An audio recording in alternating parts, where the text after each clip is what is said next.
tenemos una clase, no es, bueno, la clase es larga, voy a ir pasando algunas cosas porque yo sé que ustedes ya vieron este tema, al menos una parte de este tema ya la desarrollaron, entonces voy a ir pasando algunas diapositivas.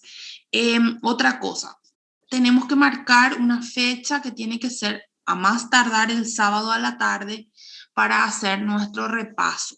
De igual forma, ya van a hacer van a repasar ya con el profe William esta semana, pero sería bueno que marquemos una fecha para que podamos repasar juntos, ustedes conmigo, para que vayamos marcando qué temas es lo que vamos a enfocarnos más en el examen final y tal. Eso por un lado. Por otro lado, no se olviden de hacer las tareas que hay en la plataforma, que es muy importante. Y sería eso. Después de las parciales, cuando ustedes tengan tiempo. Ay, ¿qué pasó con mi internet? Disculpen, gente, salió entrecortado. Hay mucho viento y está interfiriendo con mi internet. Bueno, entonces, como les estaba diciendo, tenemos que hacer las tareitas. Que después de las parciales, cuando ustedes estén ya un poco más libres, vamos a marcar una reunión así por Zoom para dar nuestra última unidad que no pudimos desarrollar, que no vamos a poder desarrollar por falta de tiempo. Entonces ustedes después me van a avisar, ya terminamos las parciales y estamos más con tiempo y tal, y ahí marcamos. O sea que no se va a rendir ni nada eso, pero yo quiero que terminemos de desarrollarlo para que no nos quedemos con pendientes, porque si no después el siguiente semestre porque todo va encadenado, ¿verdad? Entonces va a ser un problema si no lo desarrollamos. Bueno, ya no digo más nada y ya pasamos a iniciar nuestra clase del día de hoy. El día de hoy vamos a estar hablando de los trastornos de personalidad. Vamos a hablar algunas cosas básicas al respecto, esto lo vamos a pasar más rápido y después nos vamos a detener en las características clínicas que tienen estos individuos. Bueno, y para hablar de los trastornos de personalidad, primero que nada tenemos que hablar de la personalidad, en qué consiste, cómo se construye, porque la personalidad es algo que se construye, no nacemos con la personalidad que tenemos. Bueno, ¿y cómo se va construyendo? Se va construyendo por la interacción de lo que ya trajimos de fábrica, que sería nuestra predisposición genética, y la interacción de esta con los eventos tempranos. En el caso de un trastorno de personalidad, van a ser eventos tempranos adversos. Esta interacción entonces va a generar un fenotipo vulnerable que va a tener entonces una menor tolerancia al estrés. Por lo tanto, esto se va a traducir en una disfuncionalidad, que vamos a verlo más adelante. ¿Qué es más importante? Si lo heredado, lo que trajimos de fábrica o lo ambiental, eso es algo que hasta hoy día, ¿verdad? No se inclina la balanza hacia ninguno de los lados. Con relación a esto que está aquí, les recomiendo ver esto. Aquí les voy a mostrar. Que es una serie, un documental que ustedes van a encontrar en Netflix, que habla sobre estos tres idénticos extraños, que son unos trillizos que fueron separados al nacer, formaron parte de un experimento bastante cruel, ¿verdad? Ya que ninguno de ellos sabía que participaba de este experimento. A ver si no encuentro por aquí el nombre del médico. No estoy encontrando. Pero bueno, recomendado para poder ver un poco cómo se plasma en la realidad esta diferencia, ¿verdad? Genotipos iguales que nos dan finalmente fenotipos diferentes por la influencia del medio ambiente. Bueno, vuelvo de vuelta aquí. Bueno. Y para entender un poquito cómo se va construyendo nuestra personalidad, tenemos que ir a sus bases, a su cimiento, que va a ser lo que conocemos como temperamento. Yo sé que nosotros habitualmente utilizamos la palabra temperamento, la palabra carácter y la palabra personalidad como si fueran sinónimos. Sin embargo, no lo son. No es lo mismo el temperamento que el carácter. El temperamento es la disposición biológica básica heredada que ya trajimos, ¿sí? Que va a definir cómo nosotros nos vamos comportando ante ciertos estímulos y surge, digamos que de forma automática en contacto con esos estímulos básicos. Es claramente lo que ya trajimos con nosotros, ¿verdad? Ahora, nosotros, como esos tres idénticos, esos trillizos que vimos en la imagen, el temperamento en los tres era el mismo, ya que toda la información, digamos, que traía ese organismo era igualita, idéntica. Ahora bien, el carácter es algo que se va aprendiendo, que se va forjando con el aprendizaje. Si tiene que ver con el entorno, con las influencias que va teniendo nuestro entorno y nosotros tratamos de hacernos lo más adaptativos posibles a ese entorno. Entonces, eso es el carácter. El carácter de estos de estos trillizos o trigémelos en realidad serían, ¿verdad? Que vimos en la propaganda esta de Netflix que les mostré, entonces desarrollaron durante la infancia caracteres diferentes. O sea, ese temperamento interactuó con ese medio ambiente, generando entonces finalmente características diferenciales.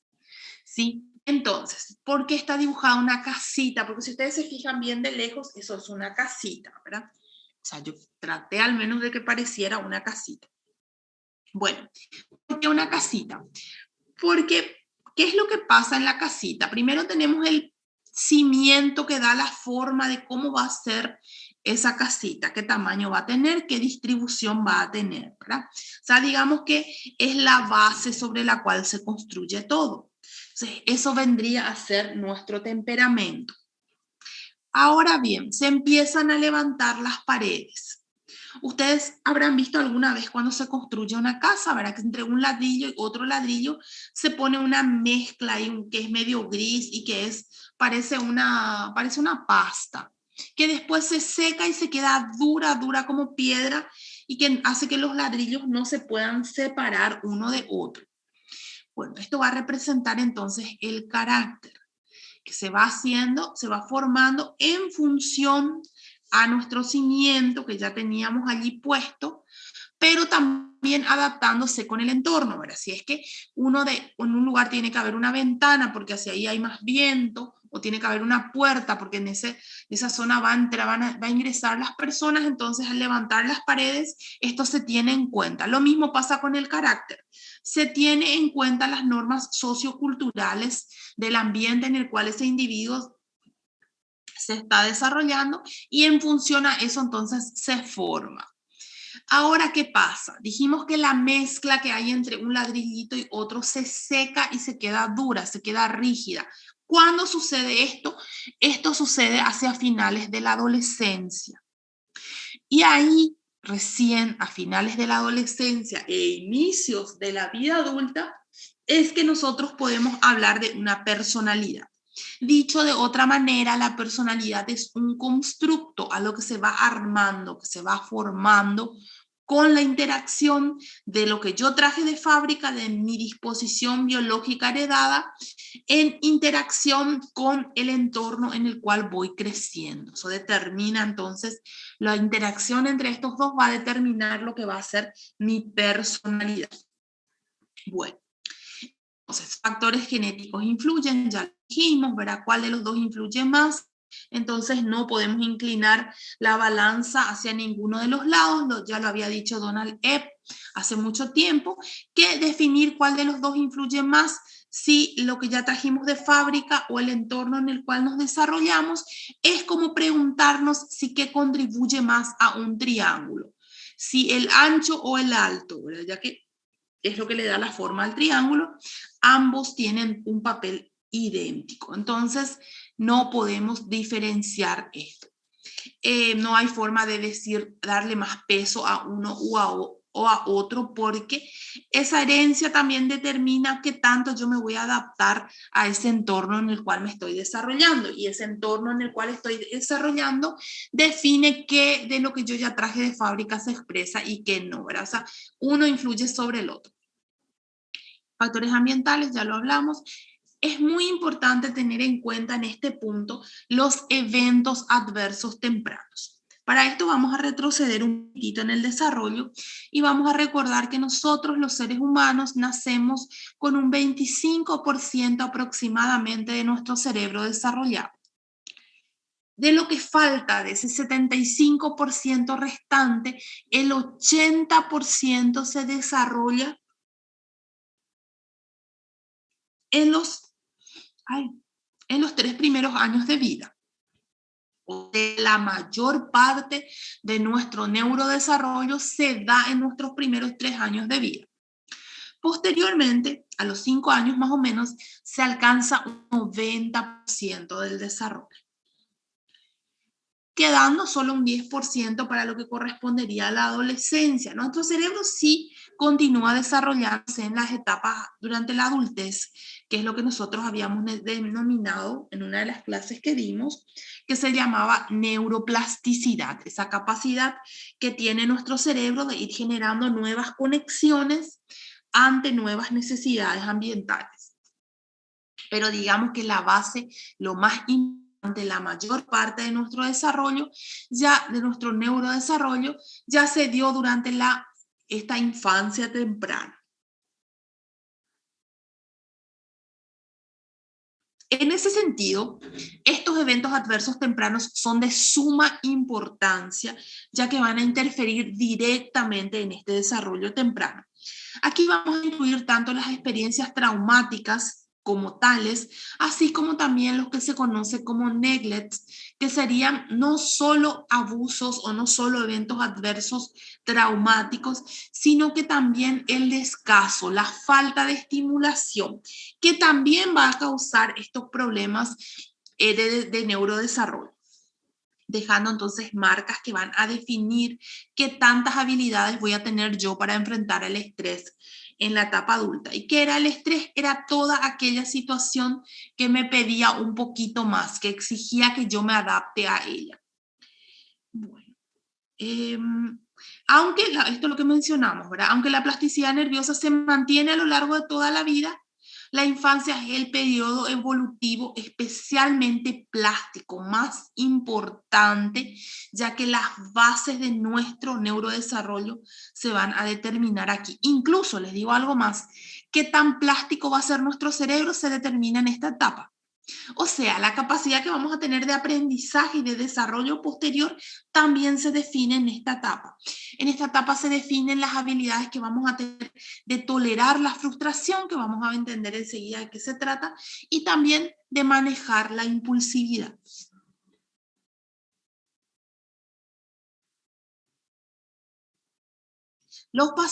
Pasé las diapositivas que estaban allí porque ya mencionamos la importancia de todo lo que tiene que ver con lo sociocultural en el desarrollo de la personalidad.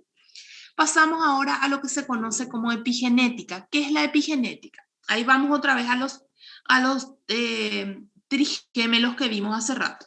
Entonces, genotipos iguales en ambientes diferentes nos van a dar fenotipos diferentes. Y no me estoy refiriendo al exterior porque claramente estos chicos, que hoy día son señores, ¿verdad?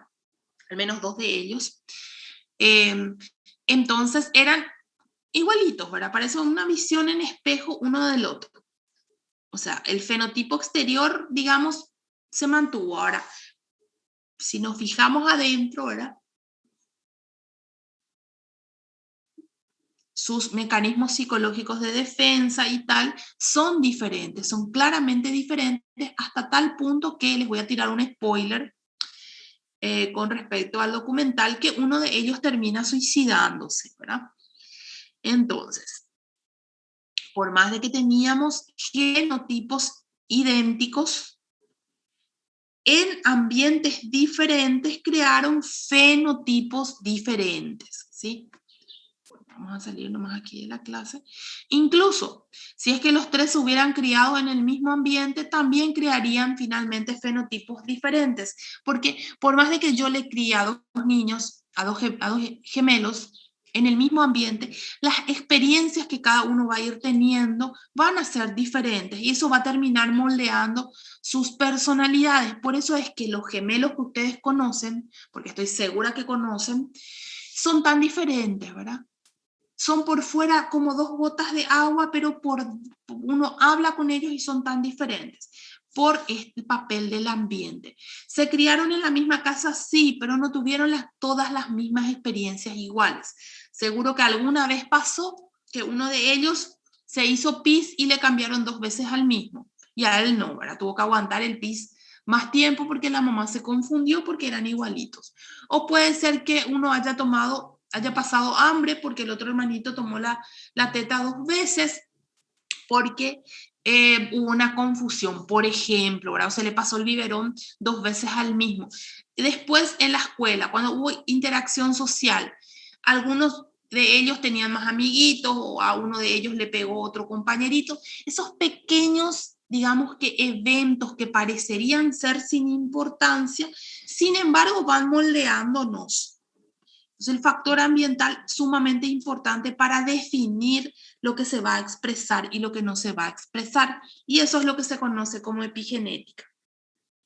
Entonces, esta regulación epigenética se puede dar por cambios en la conformación de la cromatina según la interacción de estas con las histonas, determinando qué cosa. Determinando entonces qué se va a expresar y qué se va a silenciar. Y eso tiene que ver con el efecto que tiene el medio ambiente sobre el individuo. Y esto es súper importante. ¿Por qué? Porque lo que busca la reacción epigenética es hacernos más adaptativos, sintonizarnos entonces con nuestro medio ambiente. Representa, por tanto, el proceso de sintonización final mediante el cual cada individuo se adapta de forma eficiente a su entorno a partir de las capacidades contenidas en su código genético. O sea, es como que yo traiga un bolsón con muchas herramientas. La epigenética me dice a mí cuáles voy a usar y cuáles no. ¿Sí? Bueno, nombramos hace rato la frustración. Frustración es cuando yo tengo una necesidad que no logra ser satisfecha. Yo quería dormir hoy hasta las 11 de la mañana, no pude hacerlo porque tuve que trabajar, ¿verdad? Esa es una frustración, no pude satisfacer esa necesidad que tenía. Ahora bien, va a haber veces en la vida donde va a haber 2 o más necesidades que están contrapuestas. Quiero tomar mucho helado, mucho en cantidad, ¿verdad? Sin embargo, no quiero subir de peso. Entonces tengo dos deseos, 2 necesidades. El satisfacer una de mis necesidades implica el no satisfacer las otras. Esa toma de decisiones, esa necesidad de decidir es lo que se conoce como conflicto. Si yo elijo el helado, voy a sentir frustración porque voy a subir de peso. Si elijo no tomar el helado por cuidar mi silueta y mi salud, entonces voy a tener la frustración por la necesidad no satisfecha de recibir el helado. Entonces hay una relación muy íntima entre conflicto y frustración. Bueno, luego tenemos lo que se conocen como estrategias de afrontamiento o mecanismos de defensa, que son ya sea comportamientos o pensamientos que son generalmente inconscientes que utilizamos para manejar situaciones estresantes o situaciones que generan frustración. Bueno, luego tenemos lo que se conocen como rasgos y trastornos. Cuando yo digo que un rasgo es solo un rasgo y cuando es un trastorno. Esto tiene que ver con qué tan adaptativo y flexible y adaptativo sea ese rasgo. Si ese rasgo es inflexible y desadaptativo, es un trastorno. Sin embargo, si ese rasgo que yo tengo no me genera problemas para interactuar con mi medio ambiente y realizar mis actividades cotidianas, entonces es solo un rasgo. Yo puedo ser perfeccionista y que ese perfeccionismo, por ejemplo, me lleve a mí a ser muy eficiente, a tener siempre todo ordenado y tal, cosa que no es mi caso, pero bueno. Sin embargo, va a ser un trastorno cuando este perfeccionismo extremo me lleva a mí a no poder establecer vínculos interpersonales porque tengo que priorizar que las cosas estén perfectamente organizadas, que me hace perder tiempo, ¿sí? Y con él perder dinero y realizar otras actividades por exceso entonces de perfeccionismo. Entonces tenemos dos situaciones, una donde el perfeccionismo era funcional, adaptativo, y otra donde el perfeccionismo era inflexible y por tanto desadaptativo, ¿verdad? Entonces, una configura solo un rasgo y la otra situación configura ya un trastorno. Vamos a ver después cuál trastorno en particular se trata. Lo vamos a pasar. Vamos a hablar de los niños y adolescentes. ¿Por qué yo no puedo diagnosticar un trastorno de personalidad en un niño o adolescente? No lo puedo diagnosticar porque uno puede deberse a la inestabilidad propia de la edad no más, ¿verdad? Sabemos que entre los 2 y los 4 años los niños son particularmente difíciles de manejar, así como también lo son durante la adolescencia. Y esta inestabilidad o este comportamiento disruptivo, digamos, se resuelve con el transcurrir del tiempo, con la maduración. En otros casos, nosotros podemos detectar comportamientos anormales o comportamientos disfuncionales en los niños e intervenir terapéuticamente y de esta manera evitar que se solidifiquen. Por ejemplo, ¿se acuerdan que en la clase pasada nosotros hablamos del trastorno oposicionista desafiante, que tenía ciertas características bastante disfuncionales? Sin embargo, si yo intervengo terapéuticamente, y no me estoy refiriendo a los fármacos, me estoy refiriendo a la terapia, si yo intervengo tempranamente, puedo un trastorno oposicionista desafiante desarrolle un trastorno de personalidad social en el futuro. Entonces, de ahí que no podamos hacer todavía nuestro diagnóstico de trastorno de personalidad en la adolescencia, porque esta casita que teníamos aquí tiene todavía el cemento seco, el cemento está todavía húmedo, digamos. Entonces yo puedo todavía modificar. Había sido necesitada una puerta aquí y puedo todavía quitar los ladrillitos y hacer una abertura en ese lugar, ¿verdad? Entonces eso mismo pasa con los niños. Es todavía posible modificar esas conductas o esos comportamientos desadaptativos que estén presentando. Bueno, va a haber algunas características, ¿verdad?, que van a disminuir con la edad y otras, en cambio, que van a ir haciéndose más marcadas cuando estamos hablando de un individuo con un trastorno de personalidad. Bueno, todo lo que dijimos entonces, temperamento, ya lo trajimos, está influido por los factores genéticos, factores de desarrollo y la respuesta innata al estrés o a las situaciones de cambio. Luego tengo el carácter que se va a ir formando por la interacción con mi entorno. Finalmente, la combinación de estos dos va a madurar y se va a solidificar y ahí yo voy a tener la personalidad completa de mi paciente. En este caso estoy hablando de trastornos de personalidad, por eso me figura que lo que se forma es un trastorno de personalidad, pero esto puede ser, en vez de un trastorno de personalidad, pues una personalidad normal, ¿verdad? Va a depender de la interacción de esas otras dos, de esos otros dos elementos que mencioné. Bueno, cuando hablo de temperamentos, se postulan en este sentido 4 dimensiones comportamentales diferentes.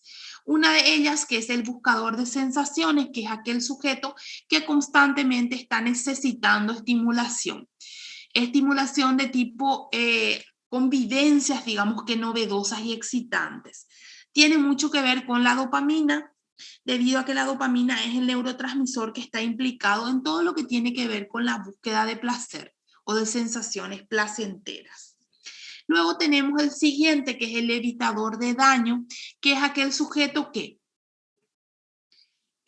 debido a las vivencias que tiene, ¿verdad? Y a las vivencias no, que tiene una predisposición a ser hipersensible al castigo. Por tanto, ¿verdad?, posteriormente en su interacción, esto lo va a llevar a modificar su comportamiento para evitar ese daño, a una inhibición comportamental o conductual con la finalidad de evitar entonces el daño. Luego le tenemos al dependiente de recompensa, que es aquel sujeto que necesita refuerzos externos, aprobación de los demás. Luego le tenemos al persistente, que son individuos así sumamente determinados, perfeccionistas, ¿sí? Esto lo vamos a ver sobre todo en uno de los trastornos de personalidad, que es el trastorno de personalidad obsesiva. Tenemos 3 grupos de trastornos de personalidad.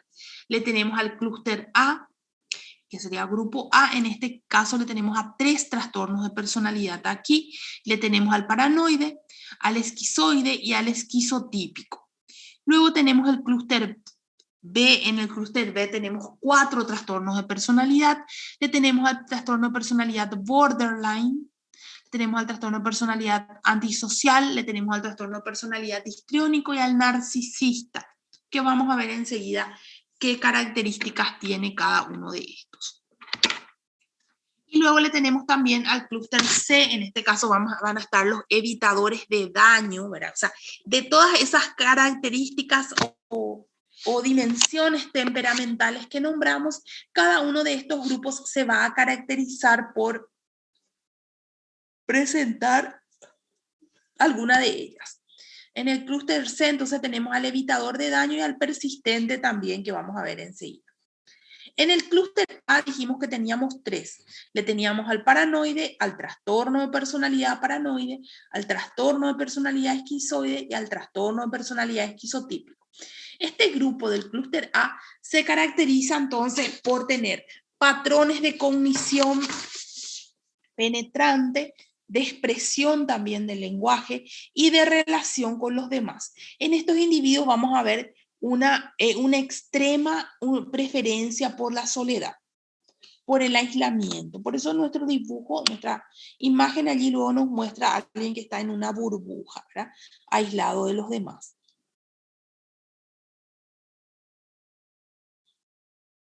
Estas son las características principales de este grupo.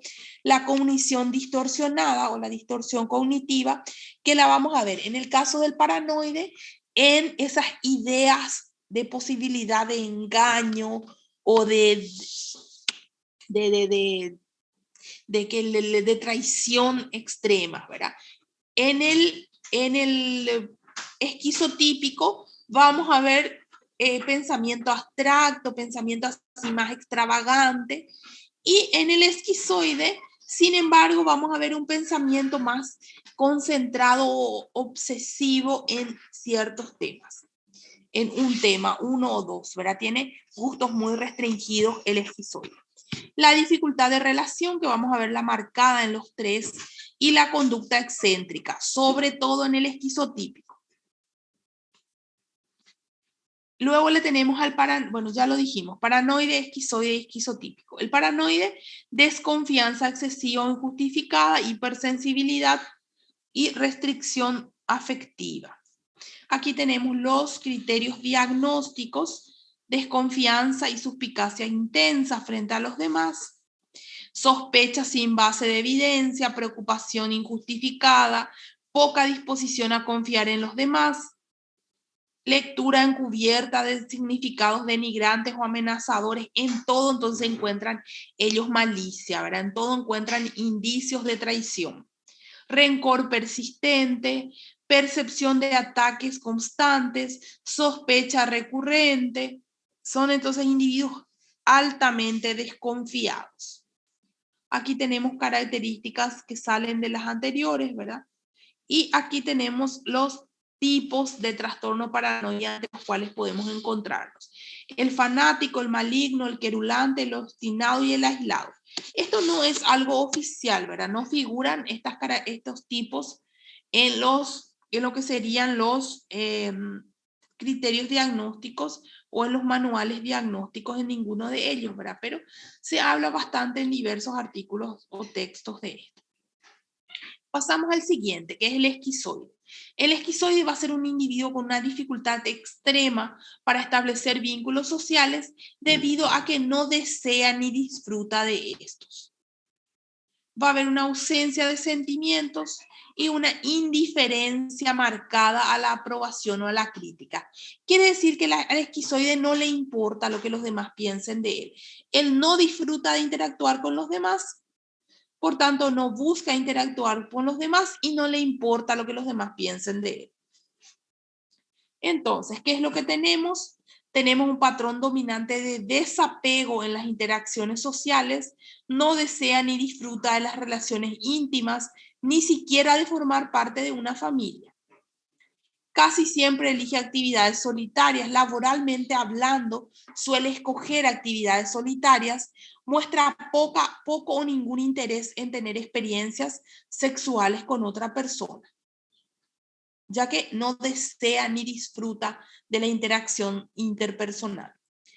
Disfruta con poca o con ninguna actividad, o sea, tiene intereses muy restringidos también. No tiene amigos íntimos ni confidentes, aparte de sus familiares de primer grado, con los cuales también le cuesta socializar. Se muestra indiferente a las alabanzas o las críticas y se muestra emocionalmente frío, con desapego o con afectividad plana. Entonces, para resumir, un individuo que no desea ni disfruta las relaciones interpersonales piensa o manifiesta que no traen consigo ningún beneficio estas interacciones. Se estudia bastante la relación entre el trastorno de personalidad esquizoide, el trastorno esquizofreniforme y la esquizofrenia. Ahora se sigue estudiando esto ya que no se tiene claro el panorama, cosa que no pasa con el esquizotípico, que sí tiene una relación bastante ahí más cercana con la esquizofrenia.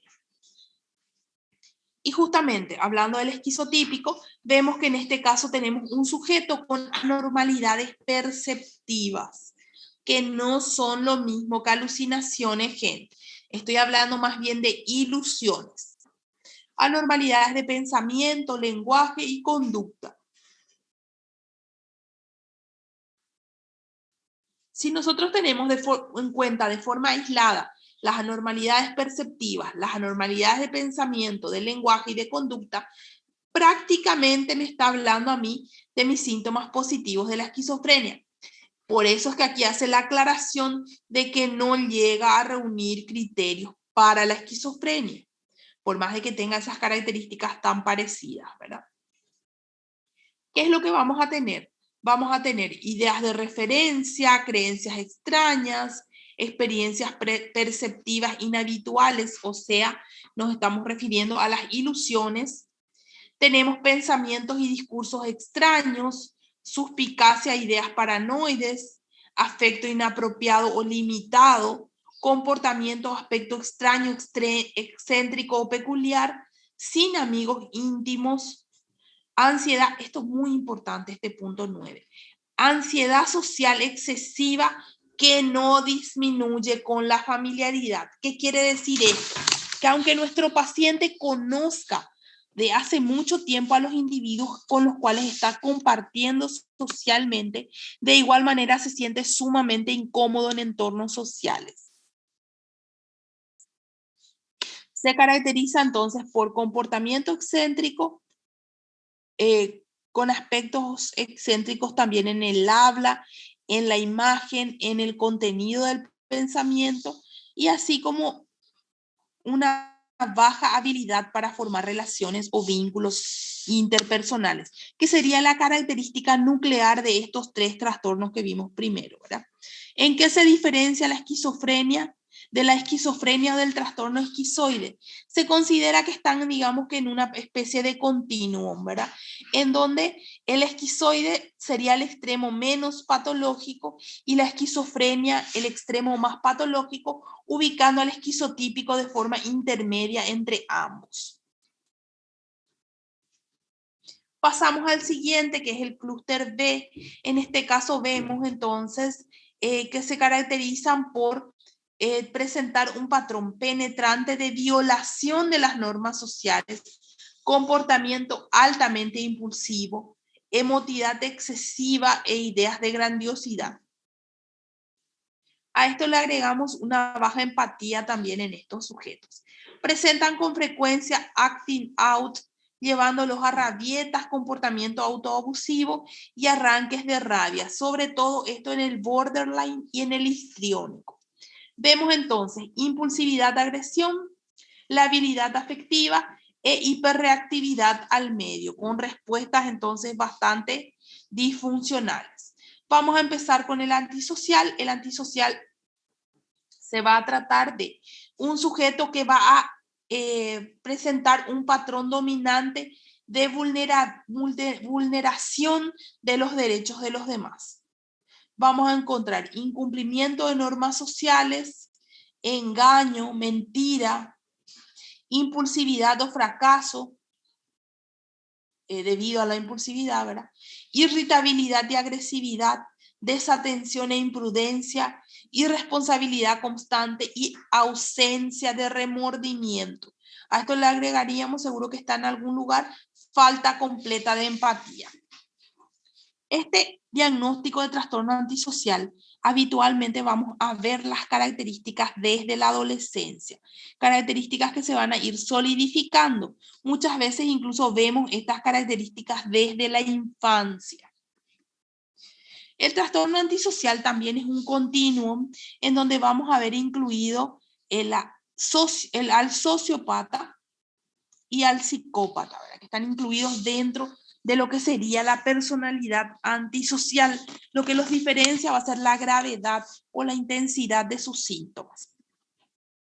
Vamos a encontrarnos en el antisocial con disfunciones en el área cognitiva, como ser la visión egocéntrica del mundo, la sensación de grandiosidad, la percepción hostil y amenazante del medio. O sea, siempre todo está en mi contra. Disfunciones a nivel del área afectiva, como ser un manejo inadecuado de la ira, ya sea una visceral o instrumental, la falta completa de empatía y la falta de remordimiento por la conducta del paciente. O sea, el paciente antisocial no siente remordimiento. Disfunciones en cuanto al área cognitiva, al área interpersonal, estas la que va a primar en la interacción interpersonal de estos pacientes son las relaciones de poder y control y la actitud depredadora. O sea, estos pacientes, estos individuos, ven como herramientas para obtener o para satisfacer sus necesidades. O sea, los demás son herramientas para satisfacer sus necesidades. Vemos también disfunciones en el estilo de vida. Vamos a ver impulsividad, necesitación constante de estimulación, que era una de las características de este grupo. Irresponsabilidad marcada también. Bueno, luego le tenemos al límite o borderline, en el cual lo que va a primar va a ser la inestabilidad en cuanto al estado de ánimo y también de la relación consigo mismo, ¿verdad? Identidad y autoimagen. Tenemos aquí los criterios diagnósticos y fíjense aquí en el número, en el número 5, comportamiento, actitud o amenazas recurrentes de suicidio o comportamiento de automutilación. O sea, en estos pacientes habitualmente vamos a encontrarnos ante intentos de suicidio a repetición. Y también ante las famosas autolesiones, el cutting, por ejemplo. Y este es el único trastorno de todos los trastornos que ustedes van a encontrar donde figura la autolesión como un criterio diagnóstico. Por eso cuando vemos a alguien que se autolesiona, primero vamos a pensar en un trastorno límite de la personalidad o un trastorno borderline. Esperen que hice una macana. Bueno, estos individuos van a tener cambios explosivos en cuanto a su comportamiento. Esto nos va a llevar muchas veces a pensar equivocadamente en un trastorno bipolar, ¿verdad? Pero en este caso, esas explosiones, esos cambios de ánimo son reactivos a influencias triviales, o sea, incluso son reactivos a situaciones así del día a día que no son ni siquiera muy importantes, ¿verdad? Así, ni muy relevantes. Por ejemplo, una de sus amigas le habló a una que le cae mal y eso ya es un motivo, entonces, para ese cambio brusco de estado de ánimo. Luego le tenemos al histriónico. Histriónico viene de teatral, ¿verdad? De actuado. Y justamente esto es lo que prima en estos individuos. La conducta teatral, reactiva y expresada intensa y desproporcionalmente. Estos individuos quieren ser siempre el centro de atención. Esto los lleva a tener relaciones marcadas por la superficialidad, la hipocresía, la manipulación y el egocentrismo, ya que ellos siempre quieren ser el centro de todas las atenciones. Entonces nos vamos a encontrar ante un sujeto que se siente incómodo en situaciones en las que no es el centro de atención, presenta cambios rápidos y expresión plana de las emociones, utiliza constantemente su aspecto físico para llamar la atención, muestra mucha autodramatización, es muy teatral, muy actuado. También que suele considerar las relaciones interpersonales mucho más estrechas de lo que realmente son. Por ejemplo, le conoció ayer a un muchacho, tuvieron en común un par de cosas y ya es el amor de su vida. ¿Sí? O conversó con una compañera en clase y ya es su mejor amiga y ya le cobra, digamos, que cosas de mejor amiga rápidamente, ¿verdad? Entonces, por eso se dice que se considera las relaciones mucho más estrechas, mucho más profundas de lo que en realidad estas son. Y esto suele hacer que pierda esos vínculos, ¿verdad? Porque hay como una exageración del valor para ellos. Luego tenemos el narcisista, que yo estoy segura que ustedes ya saben más o menos en qué consiste la conducta narcisista, pero los narcisistas son sujetos que sienten, ¿verdad?, que ellos son extremadamente importantes, grandiosos, exitosos, estupendos y maravillosos, ¿verdad? Por tanto, son más importantes que los demás. Y esto los lleva a las características que ustedes tienen aquí, que podemos resumirla en 3. Uno, sentimiento de grandiosidad, o sea, un sentimiento excesivo de grandiosidad, una necesidad de admiración. El narcisista siente que los demás deben de admirar. O sea, los demás están obligados a admirar, a halagarlos, a estar constantemente así, admirados de sus habilidades. Si esto no pasa, es interpretado como envidia por el narcisista.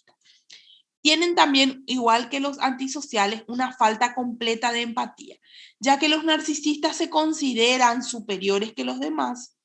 Entonces, al no van a poder empatizar porque no sienten que ellos estén en el mismo nivel que los demás. Se consideran a sí mismos muy superiores. Pasamos al último grupo, que es el clúster C, que se caracteriza por un patrón penetrante de temores anormales, relaciones sociales anormales, separación y necesidad de control, inhibición conductual también. Entonces, tenemos elevado nivel de ansiedad e inhibición conductual para evitar esa ansiedad. Le tenemos al evitativo. El evitativo se parece un poquito a los del primer grupo en el punto en el que es un sujeto solitario. El evitativo es muy hipersensible al rechazo, a la humillación, a la vergüenza, o dicho de otra manera, el evitativo es solitario porque tiene mucho temor a no encajar, a no llenar las expectativas, a recibir críticas. Entonces, por eso es solitario, ¿sí? No porque no disfrute de la compañía de los demás, sino porque tiene miedo a no ser aceptado. Luego le tenemos al dependiente. El dependiente es un sujeto extremadamente pasivo que quiere que los demás asuman las decisiones de su propia vida, que quiere tener a alguien que lleve las riendas de su vida, alguien que se encargue de controlar todo y de controlarlo incluso a él. Este sería el compañero ideal para un antisocial, que sería lo que conocemos como el complementario del psicópata. Bueno, aquí tenemos las características, ¿verdad? Donde nos habla de una dificultad para la toma de decisiones, dificultad para expresar sus incomodidades o desacuerdos, dificultad para iniciar actividades por sí solo, planificar actividades, va demasiado, fíjense en este punto, va demasiado lejos para obtener la aceptación y apoyo de los demás, hasta el punto de hacer voluntariamente cosas que lo desagradan, que le desagradan. Esto es lo que pasa bastante con el complementario del psicópata, ¿verdad? Se siente incómodo o indefenso cuando está solo, ¿verdad? Por ese miedo exagerado a ser incapaz de cuidarse a sí mismo, incapaz de tomar las riendas de su vida. Cuando termina una relación estrecha, busca con urgencia otra porque tiene que reemplazarle a ese soporte, a ese pilar que representaba a esa persona en su vida. Y para finalizar, le tenemos al trastorno de personalidad obsesiva compulsiva, que también se denomina trastorno de personalidad anancástica.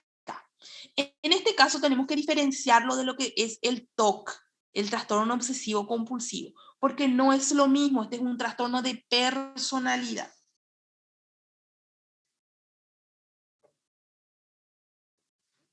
En este caso, ¿qué es lo que vamos a tener? Un sujeto excesivamente perfeccionista, que le genera ansiedad que las cosas no estén todas ordenadas, todas en su lugar, todas planificadas, todas así. Tiene una mente, digamos, muy cuadrada. Bueno, y este deseo extremo de perfeccionismo suele llevarlo a dejar de lado las otras áreas de su vida, que incluirían lo familiar, lo amistoso, lo de pareja, etc. No es igual que el trastorno obsesivo compulsivo, se diferencia del trastorno obsesivo compulsivo, porque en el trastorno obsesivo compulsivo tenemos una idea obsesiva que lleva a hacer una conducta compulsiva, que no necesariamente está en relación una con otra. En este caso lo que tenemos es un sujeto extremadamente perfeccionista, que quiere ser muy perfecto, que todo tiene que estar bajo control en su vida para evitar sentirse mal. Su conducta es inhibida para poder mantener entonces el orden. ¿Cuál va a ser el tratamiento de estos trastornos de personalidad? Si alguien les pregunta a ustedes cómo se tratan los trastornos de personalidad se tratan con psicoterapia. Es muy difícil que el paciente con trastorno de personalidad tenga conciencia de enfermedad. Entonces va a ser difícil que acuda voluntariamente a la evaluación. Entonces, ¿qué es lo que va a pasar? ¿Qué es lo que va a suceder? Que generalmente van a venir ya sea obligados por los familiares o obligados por la consecuencia que tiene en su vida su comportamiento. Bueno, el manejo va a ser a través del uso de la aplicación de la psicoterapia, pero va a haber algunas situaciones puntuales en las cuales vamos a requerir el uso de fármacos. Por ejemplo, en el caso del paciente borderline, ¿verdad? Que es de los que más se medican de todos los que están aquí. También si es que el paciente hace síntomas psicóticos, cosa que puede pasar bastante en los del grupo A, en el borderline y en esos grupos, ¿verdad? En el esquizoide, esquizotípico, paranoide y borderline son los que más probablemente hagan episodios psicóticos. En ese caso, voy a requerir utilizar fármacos. Más allá de requerir utilizar fármacos, va a haber situaciones donde voy a requerir hospitalizarles y que luego al paciente, ya sea porque hay síntomas psicóticos o porque hay conducta suicida o autolesiones importantes también en el caso del borderline. Entonces es importante tener en cuenta cuándo voy a hospitalizar a estos pacientes y cuál es el manejo de primera línea, ¿sí? Bueno, con esto concluimos este tema justito a tiempo. Yo voy a postar esta clase, entonces no les voy a enviar ya aquí. Esperen que un rato no se desconecten, por favor. Pero después voy a estar alzando también en la plataforma, pero de igual forma ya les envío aquí. En la plataforma voy a poner también unos casos clínicos sobre lo que vimos la semana pasada y sobre esto, que quiero que por favor me completen antes del viernes a la noche para que yo pueda presentar mi planilla de calificación de proceso, ¿sí? Y el sábado a la tarde, entonces vemos si es que vamos a poder hacer un repaso, puede ser con los compañeros que puedan nomás.